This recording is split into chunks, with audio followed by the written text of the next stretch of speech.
तो इससे पहले वाले वीडियो में हम लोगों ने ध्वनि का लघु उत्तरीय प्रश्न 1 से लेकर 8 तक हल कर लिया है और आज की वीडियो में हम लोग स्टार्ट करेंगे प्रश्न संख्या 9 से।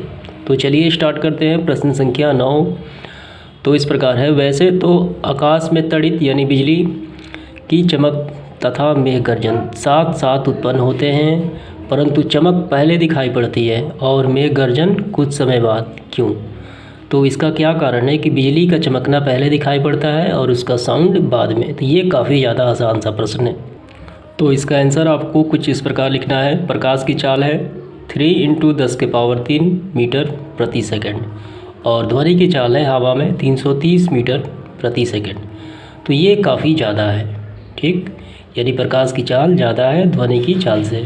तो निष्कर्ष ये निकला, अतः प्रकाश की चाल ध्वनि की चाल से तेज़ है, अतः चमक हमें पहले दिखाई पड़ती है।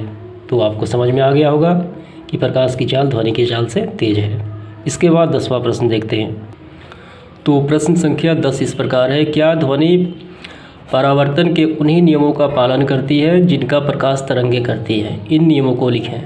तो इसका आंसर आपको इस प्रकार लिखना है। हाँ, ध्वनि परावर्तन के नियम का पालन करती है और वो दोनों नियम हमें यहाँ पे लिखने हैं। तो परावर्तन के 2 नियम, पहला है आपतित ध्वनि, परावर्तित ध्वनि और आपतन बिंदु से परावर्तक सतह पर डाला गया अविलंब तीनों एक ही समतल में होते हैं। तो इसके बारे में हम लोग समझेंगे। तो आपतन कोण और परावर्तन कोण बराबर होते हैं, तो इनके बारे में हम क्रमवार तरीके से समझ लेते हैं। तो आइए ध्वनि के परावर्तन के नियम को हम थोड़ा अच्छे से समझ लेते हैं। तो ध्वनि के परिवर्तन कितने नियम हैं? तो 2 नियम है। तो ये पहला नियम हो गया और ये दूसरा नियम हो गया। तो सबसे पहले हम पहले नियम को समझते हैं। तो यहाँ पहला नियम है आपतित ध्वनि, परावर्तित ध्वनि। तो ये हो गया आपतित ध्वनि, यानी ध्वनि आ रही है और यहाँ पे टकराकर ये हो गया परावर्तन सतह, ठीक है ऐसे। तो ऐसा समझ लीजिए कि ये क्या चीज़ है, ये कांच है या कोई सतह है ठोस, परावर्तक सतह से टकराकर ये कौन सा ध्वनि है? ये ध्वनि है परावर्तित ध्वनि, ठीक। आपतित ध्वनि, परावर्तित ध्वनि और आपतन बिंदु, और जहाँ से ये टकराती है वो हो जाता है आपतन बिंदु। आपतन बिंदु है O और ये आपतित ध्वनि है P और ये परावर्तित ध्वनि है Q। आपतन बिंदु से परावर्तक सतह पर, ये हो गया परावर्तक सतह पर, इस पे लंब डाला गया है 90 डिग्री का, ठीक, जैसे सीधे डाला गया अविलंब तीनों एक ही समतल में होते हैं। तो यहाँ पे आप ध्यान दीजिए, ये तीनों जो हैं वो एक ही समतल में हैं, यानी एक ही तल में हैं। तो आप बताइए, ये तो उस तरफ तो है नहीं, कौन से हैं? एक ही तल में है। एक यहाँ पे ये वाला आपतित अविलंब और ये परावर्तित और ये आपतन बिंदु, यानी एक ही समतल में होते हैं। यही हो गया ध्वनि के परिवर्तन का पहला नियम।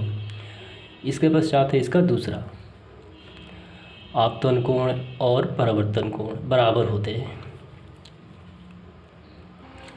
तो ये है आपतित किरण और ये है लंब, तो ये हो गया आपतन कोण।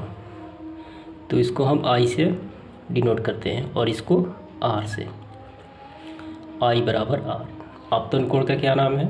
PO, तो इसका नाम है R। POR बराबर QOR, ये दूसरा नियम है। तो इसको हम लोग लिख लेते हैं। तो इस तरीके से आपको लिखना है POR बराबर QOR, और यहाँ पे जो कोण बन रहा है, यहाँ पे मैंने इसका नाम दे दिया है I बराबर कोण R। तो इस तरीके से ध्वनि के परावर्तन के 2 नियम समाप्त हो जाते हैं। तो इसके पश्चात प्रश्न संख्या 11 की तरफ बढ़ते हैं। तो प्रश्न संख्या 11 है, ध्वनि तरंग के परावर्तन के 2 व्यवहारिक उपयोगों का उल्लेख करें। किसका उपयोग? ध्वनि तरंगों के परिवर्तन के 2 उपयोग यहाँ पे बताना है। तो चलिए इसको बता देते हैं। तो यहाँ पे है ध्वनि तरंग के परिवर्तन के 2 व्यवहारिक उपयोग। तो पहला है डॉक्टरी स्टेथोस्कोप, ठीक, और दूसरा है हार्न, बिगुल, मेगाफोन, लाउड स्पीकर आदि के आगे के जो भाग होते हैं उसे बना दिया जाता है परवलयकार, ताकि स्रोत से उत्पन्न ध्वनि तरंगे बार बार परिवर्तित होकर श्रोता की ओर दिशा में भेजा जा सके। तो ये दो उपयोग हो जाते हैं। ठीक, ये सारे उपकरण में, और ये डॉक्टर के, जिसे कहा जाता है आला, जो डॉक्टर चेकअप करते हैं। और इसके बाद देखेंगे अगला प्रश्न, यानी प्रश्न संख्या 12। तो इसके पश्चात है प्रश्न संख्या 12, प्रतिध्वनि किसे कहते हैं, यह कब सुनाई पड़ती है। तो ये भी काफ़ी आसान सा प्रश्न है। तो इसका आंसर आपको इस प्रकार लिखना है, किसी विस्तृत अवरोध से ध्वनि के परावर्तित होकर उसे पुनः सुने जाने की घटना को क्या कहा जाता है, ध्वनि की प्रतिध्वनि कहते हैं। और यह कब स्पष्ट सुनाई पड़ती है, तो प्रतिध्वनि स्पष्ट सुनने के लिए परावर्तक सतह और श्रोता के मध्य कम से कम 11 मीटर की दूरी होनी चाहिए। कितना दूरी, कोई सतह और श्रोता के मध्य हमें 11 मीटर की दूरी रखनी चाहिए जब हम प्रतिध्वनि सुनना चाहें। तो ये प्रश्न हो गया समाप्त। इसके बाद प्रश्न संख्या 13 की तरफ बढ़ते हैं। तो प्रश्न संख्या 13 है, छोटे कमरे में प्रतिध्वनि क्यों नहीं सुनाई पड़ती। तो ये भी आसान सा प्रश्न है। तो इसका आंसर आपको इस प्रकार लिखना है, छोटे कमरे का परावर्तक सतह श्रोता से 11 मीटर से कम होने के कारण, ठीक, कम होने के कारण, यानी श्रोता और परावर्तक सतह से 11 मीटर से कम होने के कारण प्रतिध्वनि सुनाई नहीं पड़ती। अगर परावर्तक सतह और श्रोता के मध्य कम से कम 11 मीटर या उससे ज़्यादा हो तो प्रतिध्वनि हम सुन सकते हैं। तो यही आपको आंसर में लिखना है। तो आइए इसके बाद प्रश्न संख्या 14, श्रुति निबंध किसे कहते हैं और इसका मान कितना होता है। तो इसका आंसर आपके टेक्स्ट बुक में दे दिया गया है। मनुष्य द्वारा सुनी गई ध्वनि का प्रभाव उसके मस्तिष्क में लगभग 1/15 सेकंड तक रहता है। इसे हम कहते हैं श्रुति निबंध। ठीक, तो ये आपको समझ में आ गया होगा कि सुनी गई ध्वनि कितना देर रहता है मस्तिष्क में, 1/15 भाग सेकंड। तो इसे श्रुति निबंध कहा जाता है। तो प्रश्न संख्या 15 है, अनुरण से आप क्या समझते हैं, इसे किस प्रकार कम किया जा सकता है। तो इसके बारे में चलिए देख लेते हैं।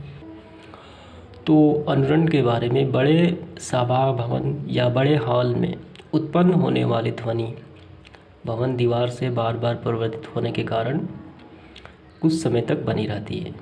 ठीक, और जब तक यह अत्यधिक कम ना हो जाए कि ये सुनाई ना दे, ध्वनि के इस बार बार परिवर्तन के कारण ध्वनि निबंध होता है, जिसे क्या कहा जाता है, अनुरण कहा जाता है।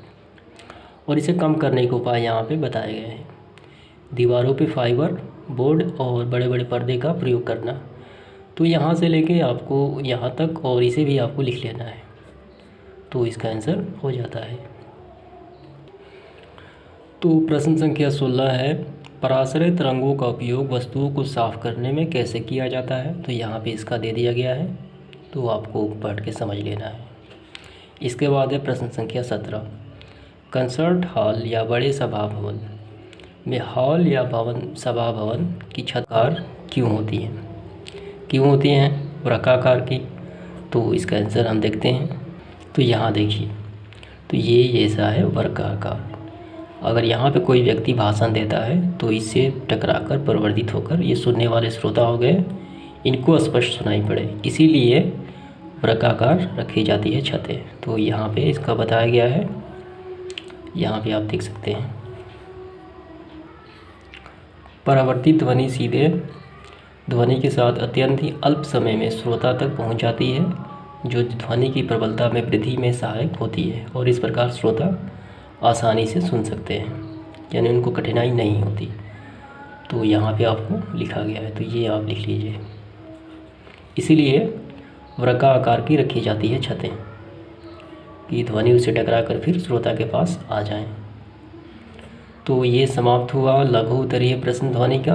उम्मीद करता हूँ आपको समझ में आ गया होगा। इसके पश्चात देखेंगे दीर्घ उत्तरीय प्रश्न अगले वीडियो में। तो धन्यवाद।